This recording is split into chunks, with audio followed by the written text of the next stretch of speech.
In this video, I will show you how you can scan documents as PDF on your Samsung Galaxy S26, S26 Plus, or the S26 Ultra.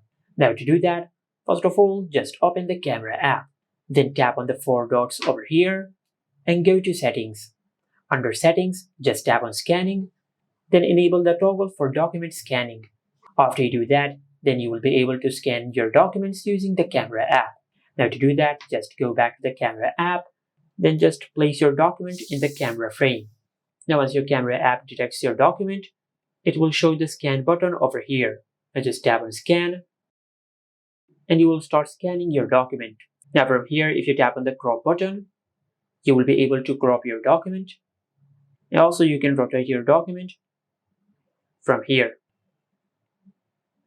If you want to apply a filter, then just tap on the filter icon and you will be able to apply any filter from the available ones over here. And if you want to remove a part from your document, then just tap on this icon over here and you will be able to remove the objects from your photos. For example, if your fingers are visible in your documents, you can enable this option. And if you want to remove the corner folds, you can enable this one. Now if you want to scan more pages of your document, then just tap on Add Scan and you will be able to scan your document. Now as you can see, you have the option for manual and auto.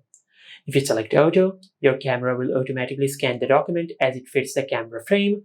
But if you select manual, you will have the manual control to scan your document.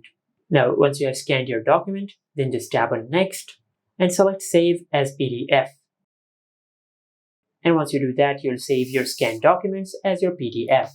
Now to find the documents which you have scanned, then just go to your home screen and open the app drawer. And in the app drawer, just open the My Files app.